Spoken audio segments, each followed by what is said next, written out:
Como é que tá vocês aí? Liz, Vasco, Otávio, tudo bem? Vamos começar então? Tudo bem.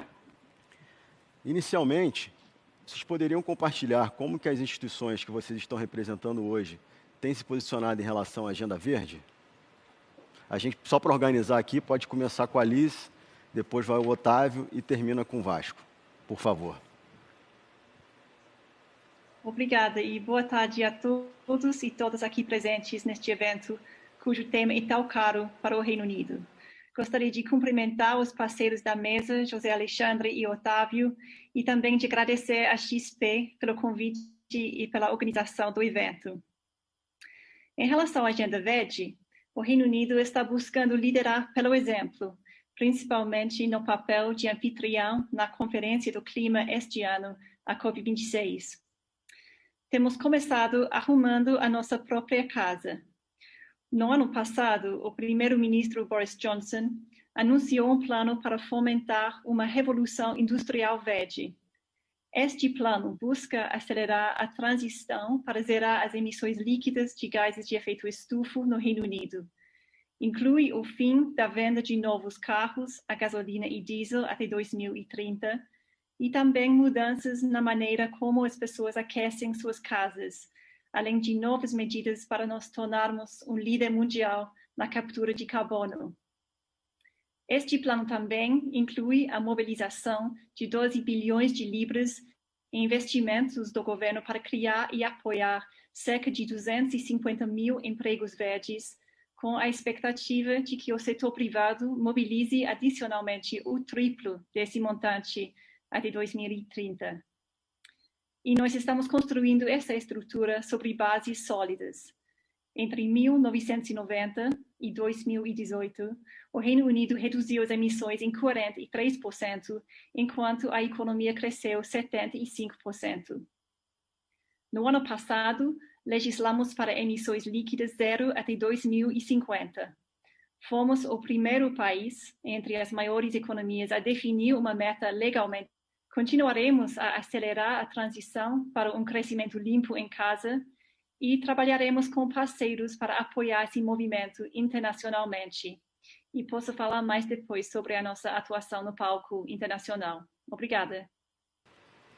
Agora, Otávio, se puder complementar, falar um pouco sobre como que o Banco Central tem se posicionado em relação à Agenda Verde. Vamos lá? Tá bom. Bem, olá, boa tarde a todos. Primeiro, parabenizar a XP por essa iniciativa. Esse tema é um tema super importante, tem crescido muito de importância ao longo dos últimos anos, e isso tem motivado bastante a atuação aí dos reguladores. Parabenizar também os colegas de mesa, o próprio Fabrício, representante da XP, a Liz, da Embaixada Britânica, e o Vasco, da CVM. Bem, esse tema, ele é um tema hiper importante, bem alinhado com os mandatos do Banco Central, tanto no que diz respeito à estabilidade de preços, quanto à estabilidade financeira. E isso tem ficado evidente, principalmente nos últimos anos, e tem motivado uma ação ainda mais contundente do Banco Central, né? Naturalmente, ao focar nesses dois pontos do mandato do Banco Central, a gente também reconhece que a atuação do regulador ela acaba tendo externalidades positivas que vão além do sistema financeiro nacional em prol dessa agenda socioambiental verde, né? Então, isso é fato também e a gente reconhece esse ponto.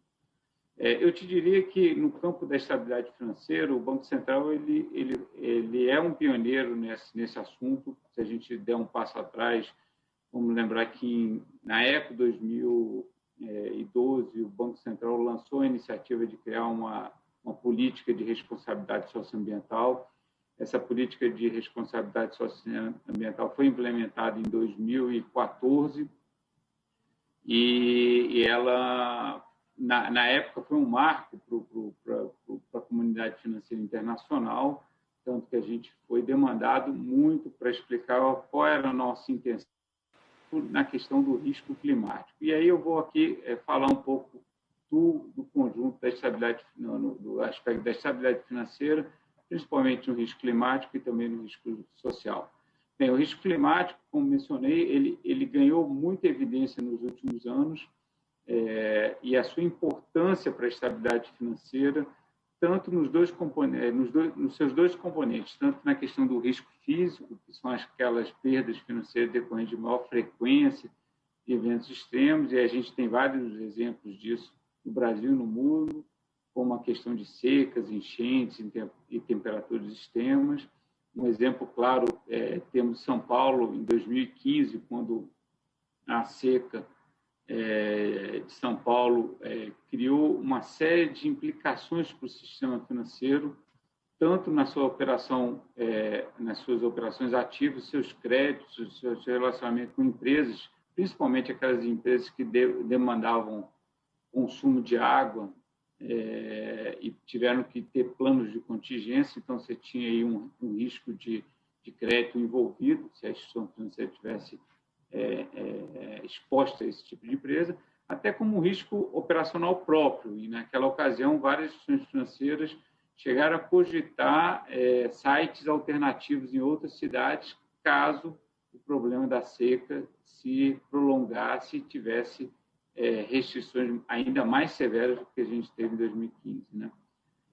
Tem outros exemplos bem interessantes que acabam afetando também a exposição das instituições financeiras, e um que é muito citado nos nossos fóruns internacionais, talvez até pelo fato do BAS ter sua sede na Suíça, são as exposições financeiras de crédito e investimento, por exemplo, aos resorts de esqui da Suíça. Por quê? Porque, ao longo do tempo, o que tem sido observado é que esses resorts eles têm demorado mais 2 ou 3 semanas para abrir, por causa da densidade da neve, e eles têm fechado 2 a 3 semanas mais cedo. Então, todo o plano de negócio que você fez para esse tipo de empreendimento, ele vai sendo moldado. Por quê? Porque o clima está mudando e o período de atividade desses resorts vão diminuindo. Então, você tem aí um risco que você precisa mensurar. E também tem um risco de transição. Então, a gente falou do risco físico e o risco de transição, que são perdas financeiras de reputação decorrentes de uma transição para uma economia de baixo carbono, talvez uma transição mais rápida do que muitos estão imaginando. E um exemplo que muito se fala é em relação às próprias reservas de petróleo. Se isso vai ocorrer, não vai ocorrer, não sei. Mas se o mundo transitar mais rápido do que a gente está imaginando, se a demanda da sociedade for mais intensa do que a gente tem observado hoje, quanto vai valer uma reserva de petróleo hoje? Né? Por quê? Porque, naturalmente, se essa transição for muito rápido, teremos aí impacto sobre essas reservas, sobre o preço dessas reservas. Né? Então, aqui são alguns exemplos do risco climático. O risco climático, dentro do ambiental, ele é o que tem recebido maior atenção nos últimos anos, com iniciativas dos fóruns internacionais voltados para o sistema financeiro, mas também dos próprios reguladores individuais, tentando entender melhor esse risco. E, naturalmente, temos também uma crescente com risco social. Né? Aqui, o risco social são em várias dimensões, né, dos aspectos sociais.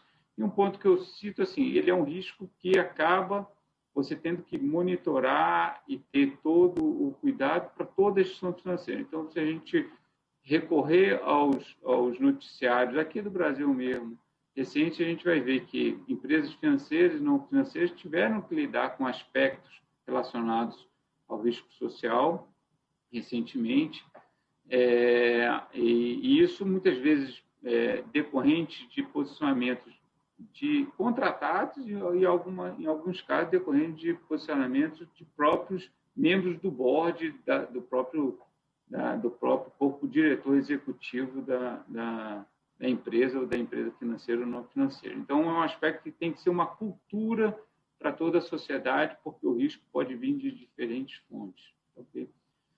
E, naturalmente, quando a gente fala de risco climático e o risco social, tem os riscos inerentes a esses dois aspectos, mas esses riscos acabam se traduzindo para os riscos tradicionais. Então, o primeiro risco tradicional que eu destaco é o próprio risco operacional, no caso, o risco de imagem, seja uma instituição que investe muito em empresas de alta produção de carbono, então pode ter um risco mais, como a questão do social também, que eu acabei de mencionar. Esse risco de imagem, muitas vezes, pode se tornar um risco legal, ou combinado com risco legal. Então, se você está investindo ou concedendo crédito para quem atua em áreas protegidas pela legislação ou descumpre regras, legislações sociais, então você tem um risco legal, e de viabilidade das próprias operações. Lembrando que hoje o sistema financeiro está muito digitalizado, e tem uma combinação meio perversa que traz um risco grande, que é essa própria política do cancelamento. Hoje é muito fácil, no mundo digital, você fazer a portabilidade dos seus recursos, a portabilidade de seus investimentos, se você não tiver de acordo com a postura de uma instituição, seja no caso climático ou social, né? E isso pode... Então, mencionei o risco operacional, mas, naturalmente, na sequência vem o risco de crédito, dependendo da exposição do crédito, e o próprio risco de mercado, dependendo aí do tipo de ativo, aí muito ligado a questões climáticas, você pode ter impacto nas curvas de preço de curto, médio e longo prazo. Então, esse é o cenário e isso que tem motivado a atuação do Banco Central. E aí o Banco Central, aproveitando, inclusive, dois drives. O primeiro de conclusão do processo completo da nossa política de responsabilidade social, que teve início lá em 2012, como eu mencionei, mas também com um crescente aprendizado que a gente vem observando nos fóruns internacionais e acompanhando. A gente resolveu avançar mais na nossa agenda. E o destaque foi tão grande que, inclusive, dentro da agenda BC-REST do Banco Central, que tinham 4 dimensões, a gente incluiu mais uma dimensão, que é a dimensão da sustentabilidade. E nessa agenda, na parte de regulação focada para a estabilidade financeira, tem 4 iniciativas. A iniciativa de reformular a nossa política de responsabilidade social, a política de tornar obrigatória a divulgação por parte das instituições francesas do TCFD, que é uma recomendação do Financial Stability Board. A terceira é de transformar nosso sistema de crédito rural num bureau verde. Isso vai ser extremamente importante, inclusive com importantes externalidades positivas para essa agenda. E a quarta, dado que a gente tem um direcionamento do crédito rural, criar incentivos para que as operações fiquem cada vez mais alinhadas com as boas práticas da Agenda Verde. Então, são esses os pontos iniciais que eu gostaria de colocar, dando um painel geral, um panorama geral aqui da atuação do Banco Central do Brasil. Muito obrigado. Vamos agora aqui para concluir essa primeira etapa para o Vasco, para ele colocar aí a parte da CVM. Bom, muito obrigado. Boa tarde a todos e peço desculpas pelo contratempo. Aqui se concretizou um risco e faltou luz aqui no bairro, mas eu consegui fazer o acesso pelo celular. Com muita satisfação representar a CVM nesse evento tão importante e estar ao lado aí de duas instituições que têm uma importância fundamental nessa agenda, como a Embaixada do Reino Unido do Brasil, há muitos anos, é um parceiro do país e em especial dos mercados para desenvolver essa temática, e ao Banco Central do Brasil também um dos principais reguladores do país e com o qual nós temos aí uma interação e um alinhamento muito grande, especialmente nessa nessa agenda. Na CVM, eu posso dizer que essa temática da agenda verde, como está colocado hoje o foco é mais verde do que social, ele é extremamente importante e estratégico. Ele em diferentes mandatos da CVM, né? Um mandato de proteção do investidor, no mandato também de assegurar que exista um mercado eficiente e equitativo, no mandato de redução do risco sistêmico, são os mandatos tradicionais de reguladores de mercado de capitais, e posso dizer também no mandato que especificamente da CVM e de alguns poucos reguladores de mercado de capitais, que é um mandato de desenvolvimento de mercado. A CVM tem, na lei, a missão de promover o desenvolvimento do mercado de capitais brasileiro. Então, a nossa agenda, não digo que é exclusivamente nosso isso, mas ela tem também esse viés.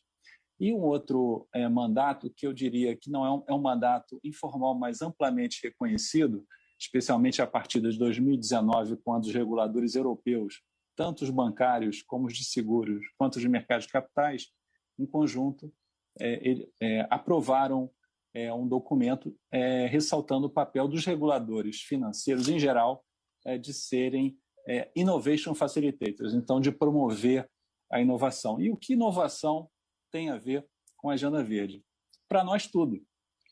Enfim, em 2017, quando a CVM, depois de um esforço já de alguns anos de caminhada, lançou o Laboratório de Inovação Financeira, que é uma plataforma público-privada para discutir a temática do desenvolvimento sustentável no Brasil, como financiá-lo e também das novas tecnologias financeiras, nós demos o nome de inovação financeira porque a gente entendeu que era também a temática, pelo menos naquele momento, das finanças sustentáveis, uma inovação importantíssima para o nosso mercado. O país precisa de recursos para o seu desenvolvimento sustentável, para a infraestrutura. Esses recursos não serão carreados por recursos públicos, não há recursos públicos para isso, não apenas do Brasil. Então, a agenda de promover o desenvolvimento sustentável do país é uma agenda que passa pelo investimento privado necessariamente como amplamente reconhecido. E essa é uma oportunidade única para o país, especialmente no momento em que a gente vê aí, por diversas razões, inclusive um trabalho excepcional realizado pelo Banco Central, enfim, que as taxas de juros declinantes, com os brasileiros indo para a renda variável, em busca de oportunidades de investimento, saindo da renda fixa para a variável. Então, e, além disso, no exterior, um interesse muito grande por ativos que sejam considerados verdes, sociais, sustentáveis. Então, essa tem sido a nossa inspiração, que está alinhada aos mandatos tradicionais e acho que os mais atuais. Eu vou, nessa breve fala aqui, é difícil resumir em pouco tempo, mas acho que pelo benefício da brevidade aqui eu vou dizer, a gente vai discutir depois, questões que nos preocuparam nisso. Primeiro foi manter como norte a nossa atenção ao custo de observância. Então, isso significa não impor regras que, na verdade, bem intencionadas, aumentem tanto o custo que prejudiquem o próprio objetivo da regra, do desenvolvimento.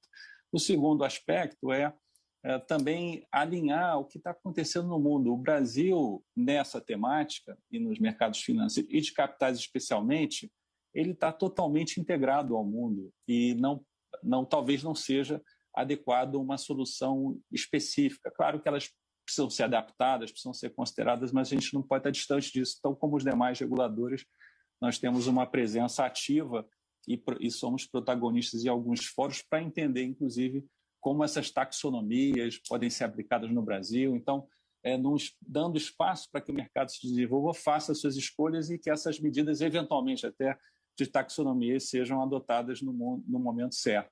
E segundo, uma percepção, um terceiro aspecto dessa oportunidade, né? O Covid, essa crise da pandemia aumentou as necessidades de financiamento. Há uma estimativa da OCDE recentemente de que só isso fez aumentar a necessidade dos países emergentes no total, 900 bilhões de dólares de investimento por ano. Então, aumentou a dificuldade, aumentaram os desafios. e, portanto, a construção dessa agenda verde, que é evidentemente social, também ela passa, sem desmerecer nenhum outro mercado ou de outra atividade, ela passa necessariamente pelo investimento privado e pelo mercado de capitais do país. Então, é um tema estratégico, é um tema importante e a CVM está colocando bastante energia nessa temática.